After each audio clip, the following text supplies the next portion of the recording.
topic there ban.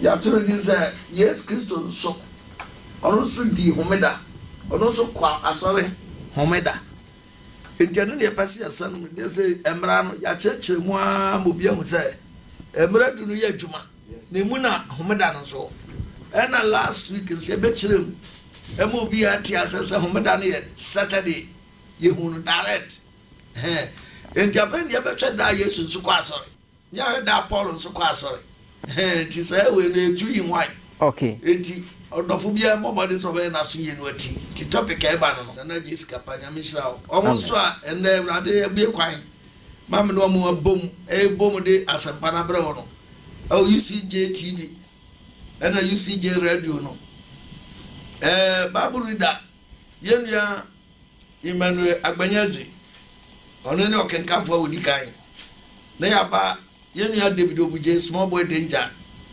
on the Dabia Bible no setare ne boa no nya sabro so nya nto fom kra ena na Jessica panankasa mekana sika tetare no hono so be grodi share amanfo bi frame some class o mo ba won chen ja aka awa bia mo na Jessica pa asama ba be grodi share ana afi just small boy danger David Obuje that is a Michael Obuje rather ono so cameraman said that is swearing ukotokro betwa enya sam ketwa enti ena sampa na eba no ya pase ya cheche ne mabi mu ansa ebusa ansa na obati asebo ya ase no obisi Yesu Kristo kobu abrowe eya homeda no kobu abrowe na dan me cheche mo kira mo ebia no obi ante ti me pese me sansi dua kakra ansa ne be hu da Yesu kwa asore no me pese me cho se first no tete no yes secular laws no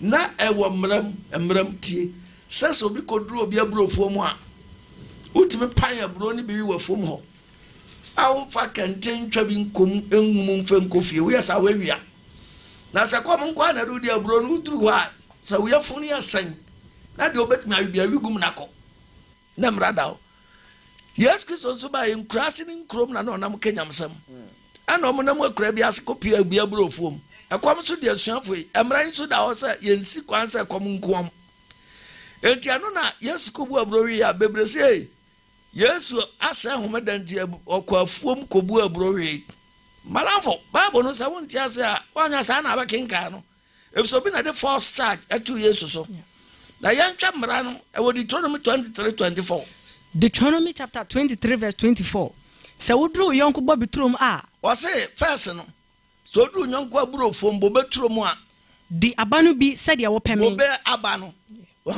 di abani bi men said you pe bi amen nako na emfem bi ngu wadiem na no amfe bi angu wadiem se wodru yonko eyo a ejina homu a emfe bi ngu wadiem nkofie yes ana kodu yonko ayo no gira ma bro abrofo mu a ukodu abrofo no a fa won sapempane emmatimi ni bore fa won sapempan abro matimi bi nawe na emma kantanchi so wo yonko eyo no so kantankrachie emfa kantan entwa bro no ngum fa nko esa wabokro no ekom nko ade abubu pempan bi na remain opakura mentoto waja se enti na mranda ho yes enti sa mra wei asi sa mra wei ana Yesu Kristo no kodu abrofo mu no ye hwa no Matthew chapter 12 verse 1 na aho ne ho me pa cho Matthew 12 verses number 1 homeda say wahu topic na sa de tie obi na si Yesu asay no onya say Yesu na asay no debi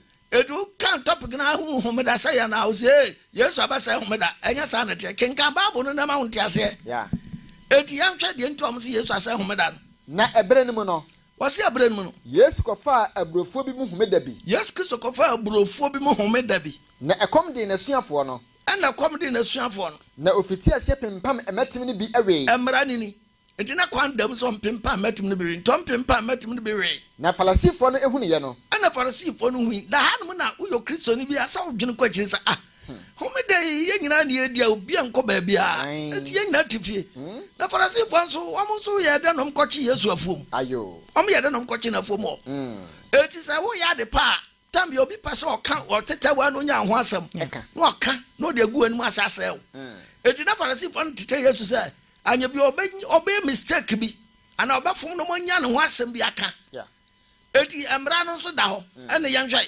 wasana falasifo no hunu ye no ti falasifo no say Yesu Kristo na suafo apempa abro ni bi awe no o ka kire no say anom ka kire Yesu say hwe wasuafo no ayodi eni ho kwan se wo ye no homeda wasuafo no ayodi eni ho kwan se homeda no mo ye ti mo akoye ma mistake mo ti eti ache mo ana o se won say ana Yesu Kristo ka kire mo say monkin kan de David ayoyi ada monkin kan Old Testament ni ye de na David ohene mpon kasa ye ebra ekom de no ene wona waka ne ho no bala fo ekom de mpa ni abro ekom de na David o ne wo mo eka ne ho no se de okọ Nyankopon fie se de ko Nyankopon asori fie no ko di kire paano a wone wona oka ne ho eni ho kwan se wodi na kire paano a eni ho kwan se na ne nkrofo di bi no na ewiawia ne ho akọfa kire paano a sonda mo di ye je asofo nko ara no aje asofo aduane no na ko wi asofo aduane di ye no ade na manka wasam anase monkin kan emra ni mu monkin kan wa mra nu sade homeda asofo wo asolefie ho sai homeda asofo no mo asolefie no timi sai homeda nanso oni ho fo no nanso mo sai homeda no omuni ho fo no na me se mo se but into asofo de homeda no otimi kwakura ase otimi na namba bia kobọ mpai mo bi eye nyame adwuma no ye onto homeda yes enti homeda no se de wa anya de wankasa pe na fra homeda nsa dan ye nyame da ani je da ani Awurade dan ye kronkrom Awurade a Awurade se ba bi abefa bi obedi wachi what you say enti na ya se kwai wasna monkin kan emra no sade homeda ana okay chom se monkin kan emra no sade homeda asofo wo asolefie ho sai homeda asofo mo asolefie tim sai homeda nanso oni ho fo no na me se mo se na me ka kira mo se de ochane asolefie wa ha ochane asolefie no eye me ana me gira na sonda na mo Farisifo kra mo kom no minti na mo sum nyame na mo sum no eye me a minti na mo ko na se mo nim se what me a minti na mo ko ya eti se mo nim se mobrohu na me pe mobrohu na me Yesu me pe na enya aforba anka mo mu wona woni fo no fo anka mu asuafo ye mo bu awurawe a wo mu ni fo no ka mo nka so mo di fo na onipa ba no ye homeda wura onipa ba no mu ni ma me ka jam se homeda me na me de ba ti me ni homeda wura overall boss enemy eti dan me di we yon fa to se ye nyina about 1979 aku ba ya papa JJ Rollins take over no won the curfew ato Ghana nyina se bonyumre no nsia mobia MP yes what I say ti no nsia no ya papa jeje kura se bra no your mind enso no nkokra ne mre wa nyina okobi agudam eti se curfew time no so na wo se ye papa JJ Rollins nyina bontia pa cho bajma kwache no the baby what ana damri am fa so se ya papa JJ ye curfew ra Jesus Christ enso ono so ye homeda wura onto etut min ka je Yesu asa homeda what I say and watch mu akere eti babu na da ono ehome yeah and obi so say Yesu Kristo sa yare homeda hwe no ansa yare homeda say ayare sa nyam djuma nyam sam yes Mark chapter 3 verse 1 homedadie ho asem homedadie bi ho asem na okohia yes na okohia da mu biom wose Yesu Kristo kwa sonda mu biom na onipa bi wo ho a ne nsa ewuo no onipa bi wo ho a ne nsa wuo sabi oyare stroke na woten se obesa ne yade homeda ana ote omo tete no se Yesu besa ya nipa ne yare homeda na wakototo na no no manya sem bi ato no so se hey ya che wase no wase sa na Farisifo ne Saduki forte na osi onipa a ne nsa ewuo ne se anom ka kire Yesu Kristo ka kire nipa na oyare stroke wa sonda mu one se original mfimfini domini mfimfini ana se won se ana Yesu Kristo bisa o mo se e wo ho kwan se wo ye papa ana abone homeda ndi edi na homeda no duru a e wo ho kwan se ye papa ana se nya bone homeda no se waje obi nkwa ana se wokuno homeda no duru a se age obi nkwa na ye nkuno na wo yekom afo bia ye din wo mantimi ankasa na odi ebufo hwe won hia e nti ha na maka babra se Yesu kra bufu yes nipa jiji wa obubefu but nti Yesu Kristo hwe mo ade ebufo ka tara mo se na odi ebufo hwe won hia e ana odi ebufo hwe wo nyira hia e na won akoma din inti sade Farisifo ne Sadukifo na akoma din ti eye ne ya eye Yesu ya na osi onipa ne se ana Yesu ka che nipa na oyare stroke ne se tene wonsa no tene na ne nsa ne sane ye na Farisifo ne free edie no Farisifo ne free edi no entama no wonni Herodifo ko tu ne hu egina sade wo bekuno swate yes omo ko ba ne ho posi ekono emre kwa Yesu nsa homeda ne ma homeda no be kire kirem so je wa ma yiri mu pare so obi kura fa ne kete bobo kete no kura no de kete ne kwa se mala fa kete nto obi te poma kura na ntom se fa poma nto je so ma yiri mu an Yesu Kristo be kire kire se de ade na ni so ye de etie eno je so be twa homedam what na brad one fa nsan kan o ma ntiase ja fa yan hwe da Yesu kwa so Mark 6:1 Mark 6:1 Yesu ko Nazareth Yesu Kristo ko Nazareth ni krom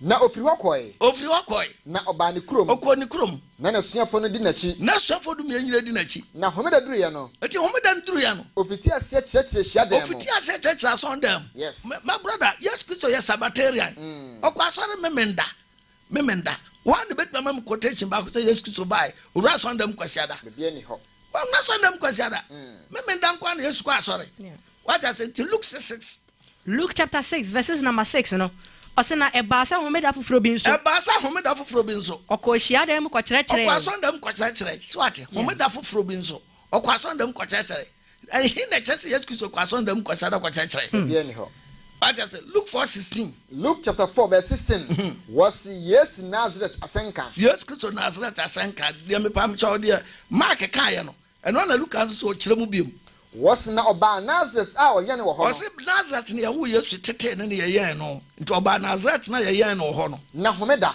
eti homeda no sade oye da no okohia dem okwasondam no sori gina sa ore kenkan no sori gina sa ore kenkan yes what does it asondam no Yesu Kristo ko preaching Sabbath bi no go preaching yeah well ni pantiase obi so se Yesu ba no obewu ya no ode ye homeda ko bo cross no so ayam se ayam se jama na utam homeda no edidi Yesu achi wo cross no so ana sasa wo kotwa mu anya sa na te na mo se se atwa homeda mu wo cross so a Yesu wu achi no Luke 23:50 ye hwede si Luke chapter 23 verse 50 Yesu owu ya no yasie no sai watwa homeda mu ene ye kwasie no yasie ne de aka homeda twam mebo a yan hwai na hwe wose na hwe obarima bi a wo friend Joseph Obama be a friend Joseph. Oye bedwani. Na oye oni papa a otene. No ye ni papa a otene. Ono de. Se arima Joseph yi. Ono de. Wampene won eginae. Wampre egina na omutu ye no. Ene won ne ye ne so. Ene ye na omu ye so mekum Yesu no. Ofiri. Se Joseph we Joseph of Arimathea yi. Na on pese opne on de wanfa ne wan hyesem so omunkum Yesu. Ofiri Yuda kurom Arimathea mu. Of you the Krobia, your friend Arimathea, and your friend Joseph of Arimathea. And in Joseph of one also. And the will be the Joseph and yet in the Kurodia account. Said your bonny diabehuno. What does it know or be a free you the Krobia? Your friend Arimathea. Now, on so retrain Yankopon and he also know what train Yankopon. Now, sir, Joseph Arimathea. No, what we are having there on Usubekobi. Ono ko Pilato nchen kwa sere no Yesu emu no no ya oye kukuduro onya kukuduro ye bold ko hin Pilato nchen kwa sere Yesu fun no ano ko yi chichire no enwerem ano ko yi chichire no nwerem na ode koto eda a wetwa no obuo mu ano ode no koto eda ya twa no bobam enti tete na esikafo ni pakase no abodam na esie wom enti Arimathea abodan ya ode sika to se owu ayemfa ne ntom no ana Yesu ye no odan ma no na ode koto eda a wetwa no obuo mu a onipa bi inemu da obia na mu da sa boda no foforo kra we o maya obia na mu da na da ne ya ahosiesie da no na ya ahosiesie da Friday na homeda reben na memenda na eba homeda na eba sa the last ye bie so kire wo no na emma no enso a wone nu free Galilea bae na ma no omni ni free Galilea bae no na wabae no omni ni free Galilea na bae to mo bae no odi ekire ekohwe eda no omudi ekire ko ye ba bie sie Yesu abodan meda no ene said ye wodi na mu no eto ho fae ene said omudi Yesu Kristo fun no to ho fae na wasane be siesie ndro ne engu hwehwehwam wahu eto am se mochi ba be siesie ndro ene engu hwehwe nuhwam na homeda no enuhwam enti homeda no wo ye kom ye kom said ye mrane tie yes na bacho Yesu awu atwa homeda na de na ni wu acha yakosie no omo sande homeda no no so for bankra ni omo chacha sanchire ya enipa so timi do omo adwemma nipa na mo nhwe baaburu num de ya twon homeda da so adwuma yes odafo etu ahu me cha wade o enti Paul essence studio Paul na kasa ti Hebrews 4 me pacho Hebrews 4 verses number 4 Was na baby waka ade to so enso ho asem say. Was baby no kasa odu ko testament. Yeah. Was baby aka ade to so enso ho asem say. Na onyankopon home ade to so enso. Onyankopon home ade to so enso. Efi ni nyuma nyina mu. Efi ni nyuma nyina mu. Na eha o ka bio say. Na Paul say aha so o sisi du aka kira say. Wore nhyan me home mo. Ebi say home da no mo nhyan. Enti sa akasa ebi no bekom. Enti akasa ebi no bekom. Na asodin ti. Na asodin ti. Wona waka won asempa kane no ankomunti. Tetefo ansore no. Oma ka asempa kane no.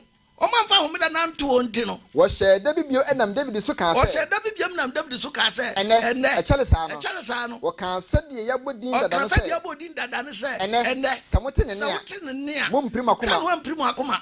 Na se Joshua ama wona home a. Joshua ama mo home a. Anka akire. Wa moda foforo bio. Ene na home da die no aka menyankopon man. Ene na home da die no. Aka menyankopon man. Na de wahye ne home mo no. Etu wa nso be di home da na be wura home da mo no. Ono nso home emfi ne nyuma ho. Onso home men da dudura home firi nyuma nyina ho. Sede onyankopon home firi ne de ho. Sede onyankopon home firi ne de ho no. Enti momma ye momodin hyane ne home ne mo. Etu momma ye momodin. Sa home da ne nyina be wura ne adibi. Na obi anhwe ase. Hwe na obi anhwe ase. Anye asoden kwa ho hweso. Yes. What is it?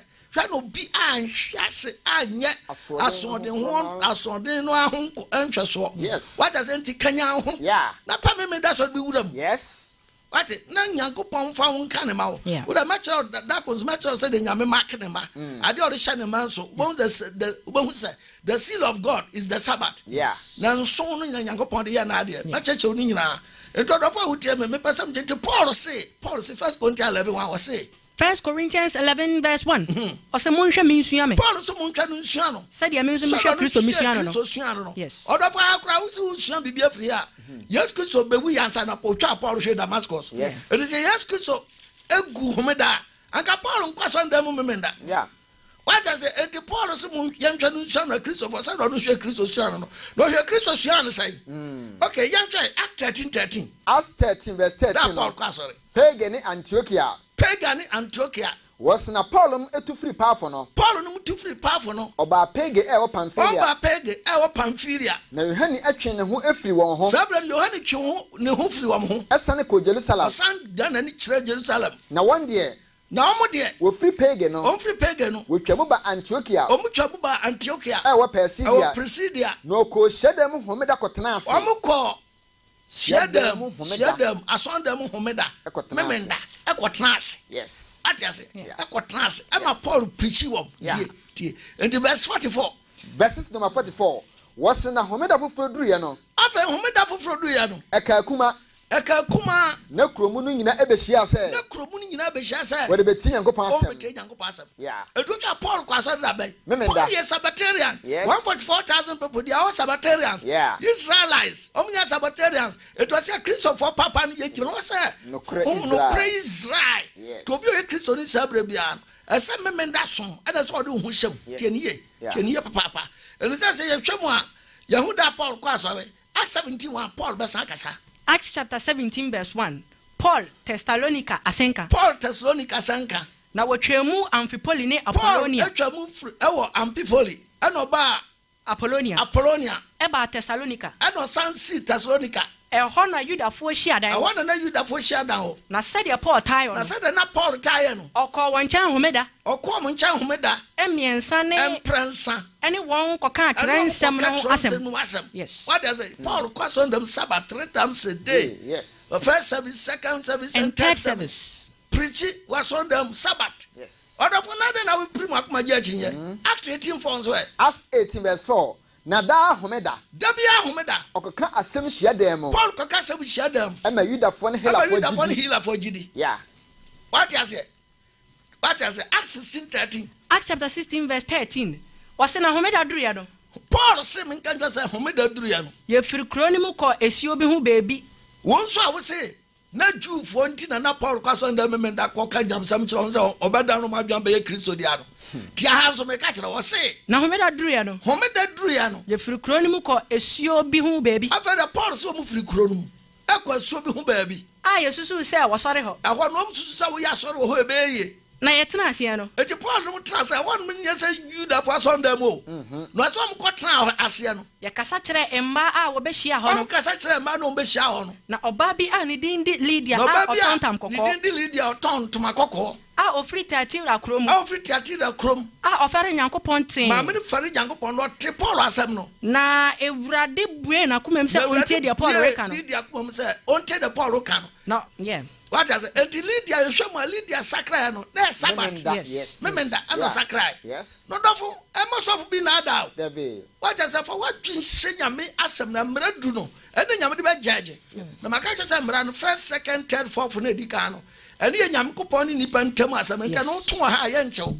But in Sana Wasiano, and now to do back to prison, Yadubato says.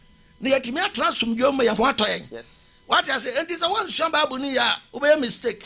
And me tell what it hands will be say. Yes, Kuso. Paul Quasar Quasiada. Paul Quasar Quasiada. Act 26. The Bachelor Acts 20 verse 6. Nayanso.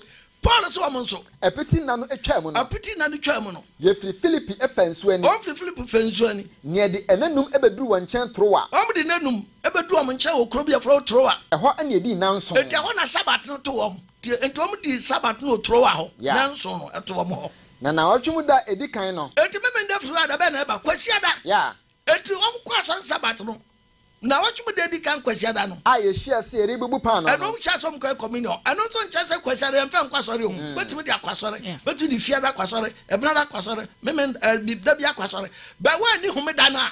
Watu emra ni nyina. Yeah. Say na adenete. Yes. Enti osi eduru kwasiada no. Na ochumuda edi kan no a ye share say ribubu pan no. A mo yeso mbe communion no bubu pan no. Paul ekasa kire won. Paul kasa kire won. Ebisa na ade achi abeko. No to asam no so ara kosi da suom. Paul to asam ko dura na juda suom. Na enkane bebre wo abansoro pa kwa yehia ho. Wo abrosan so ba bi o mahia no. Na abrante be ni di atiko. Na abrante be ni di atiko. Ati empoma no ada hate. Na no ada na judu nti no ada. Na esanse Paul kasa che. Esanse Paul kasa che nti. Otonko free abansoro no so atonko. Efra abrosan so hwiase. No man so no. O ma atiko so no. No wawu. Na Paul sane kobuto no so. Na Paul sane kobuto no so. No ye etu ka se. Munye jejeje. Na nekra woni mo. Nekra woni mu. No ofro bai. Ofro bai. Na obubu panu na odi. Ana obubu panu no di. No to aso kasa ara ekosi adeche. Ana to aso asa kodu adeche. No ofri hokoi. Ana ofri wasankoi. Yes. What I say eti kwasi ada no. Yes, na say Sabbatarian for. So do kwasi ada nyumra etimi ya komino. Ano so ncha say kwasi ada ya Sabbath. Dabi. Encha papa nya mede ma. Ye be wura nkotodwam. Be wura wakom, be wura wadwunum. Na pushi ni pedua no. Otma de nyame pe. What I say if say heaven na ye kono tie. Endi me pasa me choose aha ni yehwemu a. O say Paul kwasore memenda. Ade chi kwasi ada no mko communion. But some people are pretty one who account to Act 27 and no just 6 no. No say Paul kwasore kwasiada. Who proper 5 verses in Cabra. Once o di homeda na answer the question o kwaso ndem. Yeah. Mo bi na da what? Matthew 24:20. Matthew chapter 24 verse 20. Wasi ahunya kese. Wasi atemuda kese ni. Na momma mpae na mudwane no amma awobre. Wasi ya mompa na temuda na meto ya awobre. Ana homeda. Ana sa Sabbath day homeda. Yes. Eti fire esuade na menhye utirimu pa yesu so okọ mo se homeda twam a wo so ndo okọ na mo bompa se atemuda ne meto awobra na Sabbath na beto Sabbath na wafuom beto Sabbath na wo tuji aboso bobo abedu Sabbath na ugina baabi eton wo force ma me egbehie kodon 20 cities ya me wo ba kiro papa ebedu sa homeda na yesu be san no na memenda no sa wo ye carpenter ni na wo bo dance dia o se da na bebu abefam empre ho mefa tus wo de che hodin da na do beba betu tus no ku no atamu ade agu ni amam what I said ya tro no ntime pepa it was ye na tem da na ma wo bra na homeda na say yes ku so sane homeda no befa memenda fo nso kwa consider for bed ayo and First Peter 4:17 First Peter 4 verses number 17 atemu eye hunu mfiti ase o se atemu de hunu nso mfiti ase ni na ebra no aduru se o se ebra no nso aduru se atemu efiri ase Nyankopon fie atemu be firi ase Nyankopon fie de yake ye na atemu da ma wobra na homeda na yesu so sane homeda no bato homeda fo kwa wasi o se menka nje o se ebra no aduru se atemu efiri ase Nyankopon fie na se firi yesu kania Christopher so kania ebewie wona wanti Nyankopon asem pa sen na sɛ ɛyɛ den sɛ ɔbɛgye nipa tene a din so nipa tene mpo ɛbɛgye no a ɛhe na de ɔmfɛre nyankopɔn ɛmpra he na de ɔmfɛre nyankopɔn ɛne ɔdebɔnyɛfo bɛgyina enti mo nso wɔn a wɔnhunu amanneɛ sɛ nyankopɔn pɛ no ka ho ye enti mo nso wɔn a wɔhunu amanneɛ sɛ nyankopɔn pɛ no ɛmfa wɔn kra ɛnhyɛ ne nsa wate ɔmo hunu amane sɛ nyankopɔn pɛ no fa kra hyɛ nyame nsa sɛ abɔdeɛ nokwafoɔ ɛwɔ papa yom yes wate sɛ nti nyankopɔn sɛ menka nkyerɛ wo sɛ hwɛ yie na temu da na bɛto a wɔbrɛ ana homeda enti Mark chapter 2 verse 27 last quotation Mark 2:27 na ɔsɛ wɔn sɛ okay Yesu Kristo ba no ka kyerɛ nipa no sɛ onipa nti na wɔyɛ homeda nipa nti ɛna yɛyɛ homeda na ɛnyɛ homeda nti na wɔyɛ nipa na ɛno nti wate nipa nti ɛna yɛ homeda ɛnyɛ homeda nti na nipa nti na ayɛ adeɛ no sɛ di so na bra heaven nipa nti na yɛbɔ mankan yɛbɔ baayerɛ sɛ wani yɛkɔ mbɛde nipa nti na yɛ ka wɔmfra bɛnante enti nyankopɔn sɛ nipa nti na ɔyɛ homeda enti di na kɔ heaven asɛmi no nante ɛmɔ ho ban ɛprotect wo ɛnhyɛ wo de na nhyɛ wo ma na mu yɛ heaven kwan nto anim wɔ Yesu dim ka ame kɛsɛ amen Apostle General Abraham Abuje